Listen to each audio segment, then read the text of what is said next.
सूत्रों के मुताबिक लेबर मिनिस्ट्री इस स्कीम का फायदा योग्य सब्सक्राइबर्स को मिले, इसको लेकर हेल्थ मिनिस्ट्री से चर्चा कर रही है। ईपीएस पेंशनर 95 की सूची में बहुत लंबी मांगे उन लोगों की देश भर में चल रही है। देश भर में लगभग 65-70 लाख लोग हैं। विस्तार से बात करेंगे, जिसमें सबसे पहले बात करते हैं एनडीए सरकार के बड़े फैसले की। दरअसल प्रधानमंत्री नरेंद्र मोदी ने कार्यभार संभालते ही नमस्कार, जय हिंद, वंदे मातरम। ईपीएस 95 पे 65 लाख पेंशन धारकों की पेंशन की बढ़ोतरी को लेकर सुप्रीम कोर्ट ने जारी किया चौंकाने वाला नया फैसला। पेंशन धारकों को दिया बड़ा तोहफा, आ गई आपकी पेंशन को लेकर फाइनली बड़ी खुशखबरी। तो क्या सुप्रीम कोर्ट ने आपकी पेंशन को लेकर नया फैसला किया है, जिसके अनुसार अब आपको पेंशन में कितनी बढ़ोतरी मिलेगी और किन पेंशन धारकों को बढ़ी हुई पेंशन का फायदा मिलेगा। तो आज के इस वीडियो में इसके बारे में पूरी जानकारी विस्तार से जानने वाले हैं कि आखिर आपकी पेंशन को लेकर सुप्रीम कोर्ट ने क्या नया फैसला किया है, जिसके अनुसार आप सभी को अब पेंशन कितनी मिलेगी। तो आपकी ईपीएस पेंशन की बढ़ोतरी को जो लेकर सारी सच्चाई वो सामने आ चुकी है। ईपीएस 95 पेंशन और एनपीएस को लेकर तो बहुत ही बड़ी महत्वपूर्ण सूचना जारी हो चुकी है। तो 65 से 75 लाख जो वर्तमान में पेंशन धारक है, उन सभी के लिए महत्वपूर्ण सूचना होने वाली है।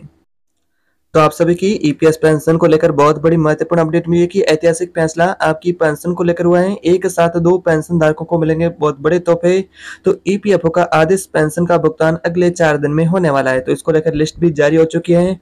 उस लिस्ट के अनुसार आपको पेंशन अब कितनी मिलेगी और क्या आपकी पेंशन की राशि में इजाफा किया जाएगा, उसके बाद कितनी पेंशन आपकी जो लागू होगी, उसके बारे में बात करेंगे। साथ ही एनपीएस की जो खत्म करने को लेकर मांग केंद्रीय कर्मचारी काफी लंबे समय से कर रहे हैं। तो एनपीएस को लेकर क्या सरकार का फैसला होने वाला है। जो कमेटी की रिपोर्ट बनाने को लेकर जो सौंपी गई थी उस कमेटी को, तो वो रिपोर्ट सरकार को कब सौंपेगी कमेटी, और कमेटी ने क्या आखिरी महत्वपूर्ण सूचना जारी की है पेंशन धारक के केंद्रीय कर्मचारी उनके लिए।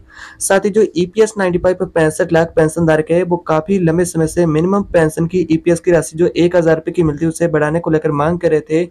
तो उनके लिए पेंशन को लेकर भी महत्वपूर्ण सूचना आ चुकी है कि सुप्रीम कोर्ट ने शानदार फैसला आपके लिए जारी किया, तोहफा जारी किया है। तो कौन से तो बहुत बड़े आपकी पेंशन को लेकर बदलाव होने वाले हैं। तो इसके बारे में जानेंगे वीडियो में, आज की इस वीडियो में विस्तार से जानकारी। तो वीडियो में आगे बढ़ने से पहले आपसे एक छोटी सी रिक्वेस्ट है कि अभी तक आपने इसी चैनल को सब्सक्राइब नहीं किया है तो चैनल को सब्सक्राइब कर दीजिएगा, बेल आइकन को भी ऑल पर प्रेस कर देना ताकि आने वाली नेक्स्ट पेंशन से जुड़ी ताजा अपडेट सबसे पहले आपको मिले। अगर बात करें सबसे पहली बड़ी महत्वपूर्ण खबर का, तो 10 साल बाद पेंशन धारक उनको मिलने जा रहा है असली हक। जैसा कि आपकी पेंशन को लेकर जो 2014 में बदला हुआ था, उसके बाद एक बार फिर से पेंशन धारकों को शानदार सौगातें दिया जा सकता है। तो वैसे में 20 तारीख से पहले पेंशन धारक उनके खातों में पेंशन भी भुगतान किया जाएगा, ऐसी भी अपडेटें मिली है। अशोक रावत की मेहनत हुई सफल और 65 लाख पेंशन धारक उनकी पेंशन की बढ़ोतरी को लेकर अर्जेंट अपडेट जारी हुआ है। तो वैसे में पेंशन धारकों की पेंशन को लेकर क्या मेहनत सफल हुई है, जिसके अनुसार एनएससी के अध्यक्ष कमांडर अशोक रावत के द्वारा पेंशन धारकों की प्रमुख मांगों को लेकर काफी लंबे समय से संघर्ष जारी था। तो उसको लेकर क्या आखिरी नया फैसला हुआ है।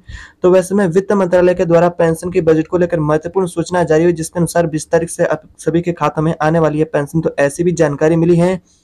तो आखिरी आपकी ओपीएस ईपीएस पेंशन को या लेकर यानी कि ये सच्चाई क्या होने वाली है अपडेट की। तो ईपीएफओ का नोटिस जारी हुआ है पेंशन को लेकर, जिसमें कि आपकी पेंशन की बढ़ोतरी को लेकर जानकारी बताई जा रही है। क्या ईपीएफओ ने नया नोटिस जारी किया है, जिसके अनुसार आप सभी की पेंशन में क्या अब बदलाव होने वाले हैं और ईपीएस पेंशन की जो राशि 1000 रुपए की मिलती है उसमें कितनी बढ़ोतरी को लेकर यह नोटिस जारी हुआ है। तो यहाँ पर आपकी पेंशन का बजट भी तय बताया जा रहा है कि जल्द बजट आपका पेश किया जाएगा और ओपीएस आपकी बहाल भी की जा सकती है। जो आपकी ईपीएस पेंशन होगी उसमें ईपीएस पेंशन में नया पेंशन होगा और नए नियम भी आपके लिए जारी होंगे, ऐसी भी जानकारी मिली है। तो नया पेंशन आपको कितना मिलेगा और नए नियम क्या होंगे वो भी आगे बात करेंगे। तो वैसे में अचानक कैबिनेट की बैठक के अंदर ये फैसला लिया गया कि पेंशन धारक है उनकी पेंशन को लेकर बड़ा ये फैसला होने वाला है जल्द। तो 5 बजे की कैबिनेट बैठक हुई, जिसके अंदर ये फैसला लिया गया है। तो और पेंशन धारक है उनको पेंशन और बोनस का भी लाभ मिलेगा। तो पैसे की बात करें पेंशन आपको कितनी मिलेगी, तो 8500 रुपए का आपको पेंशन मिल सकता है। वैसे में अभी तक इस प्रस्ताव को सहमति नहीं मिली है। और बात करें आपका साथ में डीए भी मिलेगा, तो डीएनएस अलाउंस का भी आपको साथ में फायदा मिलेगा। और मांग पेंशन की जा रही है कि पेंशन धारकों को मिनिमम पेंशन जो 1000 रुपए की मिलती है उससे बढ़ा करके 7500 रुपए, 8500 रुपए और 9000 रुपए करने को लेकर मांग तो पेंशन धारक काफी लंबे समय से कर रहे थे। वैसे में इस प्रस्ताव को लेकर चर्चा हुई है कैबिनेट की बैठक के अंदर। लेकिन आपकी बता दें कि पेंशन को लेकर ऐसी भी जानकारी मिल रही है कि जल्द आज से पेंशन धारक उनके सभी के खातों में पेंशन आना भी स्टार्ट होने वाली है। तो लेकिन अभी तक इस अपडेट को लेकर अधिकारी की कोई घोषणा नहीं हुई है। मीडिया रिपोर्ट के अनुसार ये जानकारी मिली है। जो कैबिनेट की बैठक हुई जिसके अंदर आपकी 8500 प्लस ईडी की पेंशन को लेकर चर्चा हुई, जिसके बाद ईपीएफओ ने भी अंतिम फैसला क्या किया है तो वैसे में ईपीएफओ का फिलहाल जो 21,000 रुपये का मूल वेतन है, जिसको लेकर बताई जा रही है कि जानकारी ईपीएफओ जल्द जारी कर सकता है कि मूल वेतन आपका 15,000 रुपये है, उसी जगह बढ़ा करके 21,000 रुपये भी लागू किया जा सकता है। तो वैसे में ये सारी सौगात आपको बजट से पहले मिलने की उम्मीद की जा रही है कि बजट से पहले सरकार इसमें राहत प्रदान कर सकती है पेंशनर्स को। और पेंशनर्स की मांगे भी यही है कि पेंशनधारक है उनको अच्छा पेंशन मिले, बुढ़ापे के अंदर उनका जीवन जीने का यानी कि सहारा है, उसके लिए पेंशन है वो बहुत ही महत्वपूर्ण होता है। कमाई का जरिया भी पेंशन होता है, वो भी अगर कम मिले या फिर बंद आपकी पेंशन हो जाए तो पेंशन धारक अपना कैसे जीवन यापन करेंगे। तो पेंशन धारकों ने सरकार से मांग की है कि पेंशन की राशि में सरकार इजाफा करे। तो वैसे में आपकी पेंशन को लेकर आपको जल्द गुड न्यूज देखने को मिलेगी। बात करें आपकी न्यूनतम मासिक पेंशन की राशि की मांग जो कर्मचारियों के द्वारा की जा रही है, लेकिन क्या समीक्षा की गई है मांग को लेकर। तो न्यूनतम आपकी मासिक पेंशन जो 1,000 रुपये की राशि बढ़ाने को लेकर समीक्षा और मांग काफी लंबे समय से लंबित है। पेंशन धारक है, यूनियन है, कर्मचारी संगठन काफी लंबे समय से सरकार से यही मांग करे कि उनकी पेंशन की राशि में इजाफा किया जाए कि जैसे 2014 में तय किया था उसे यानी कि अब बदलाव किया जाए। जैसे कि वेतन लिमिट है, पेंशन की राशि अधिकतम और मिनिमम पेंशन की राशि उसमें जल्द से जल्द सरकार बढ़ोतरी करे।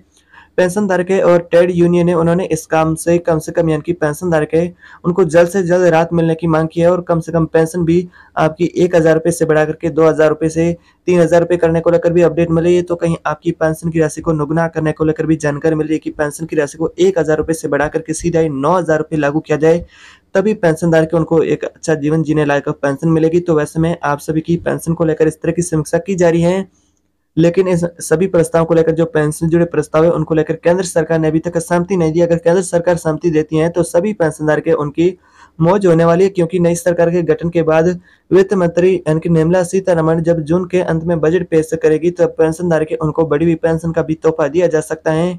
तो इसके साथ ही सुप्रीम कोर्ट के द्वारा दिए गए हायर पेंशन के फैसले पर भी आपको अच्छी गुड न्यूज देखने को मिलेगी। वर्तमान में ईपीएफओ के द्वारा हायर पेंशन को लेकर इस तरह की जानकारी बताई जा रही है कि ईपीएफओ के अंदर स्टाफ की कमी है और जिसके कारण आवेदन है उसकी जांच करने में समय लग रहा है। तो वैसे में हायर पेंशन भी आपको जल्द मिलेगी। हायर पेंशन को लेकर भी इस तरह की जानकारी मिल रही है कि पेंशन धारकों को हायर पेंशन का भी फायदा जल्द मिलने लगेगा। और ईपीएस पेंशन को लेकर जो यानी कि बढ़ोतरी को लेकर आपकी मांगे उसको लेकर इस तरह की अपडेट बताई जा रही है कि आपका जो पेंशन को लेकर है यह राहत है जो कि जून के अंदर आपका अंत के यानी कि जून के अंत में आपका बजट का ऐलान किया जा सकता है, जिसके अंदर वित्त मंत्री निर्मला सीतारमण के द्वारा आपकी पेंशन को लेकर अच्छी खबर भी जारी की जा सकती है। हायर पेंशन हो, मिनिमम पेंशन हो। तो यहाँ पर केंद्रीय न्यासी बोर्ड सीबीटी ने क्या समीक्षा किया पेंशन को लेकर। सीबीटी यानी कि सेंट्रल बोर्ड ऑफ ट्रस्टी यानी कि ईपीएफओ का सर्वोच्च जो कि निर्णय लेने वाला निकाय होता है, यानी कि संस्था होती है ईपीएफओ की, जिसके अनुसार ये निर्णय लिया जाता है। तो उसकी निकाय के द्वारा जिसकी अध्यक्षता यानी कि केंद्रीय श्रम एवं रोजगार मंत्री भूपेंद्र यादव करते हैं, यानी कि श्रम मंत्री करते हैं जिसकी अध्यक्षता। तो वैसे में श्रम मंत्री के द्वारा पेंशन धारकों की पेंशन को लेकर क्या कहा गया है, तो वैसे में उन्होंने नियमित रूप से इस फैसले के कार्यान्वयन की समीक्षा की, यानी कि पेंशन धारकों की पेंशन को लेकर समीक्षा करने की मांग की है कि पेंशन धारकों की पेंशन को लेकर समीक्षा की जाएगी, जल्द पेंशनर्स को राहत प्रदान भी की जाएगी। तो एक रिपोर्ट में ईपीएफ ने कहा कि कार्य के विभिन्न आयाम हैं और वैसे में जिनमें कुछ तथ्य भी शामिल होते हैं। तो कई बार कर्मचारी पेंशन धारक जो ईपीएस के सब्सक्राइबर ईपीएस पेंशनर्स है, ईपीएफओ के सब्सक्राइबर, उनका आवश्यक विवरण और स्पष्टीकरण प्रदान करने के लिए अतिरिक्त समय भी मांगा है।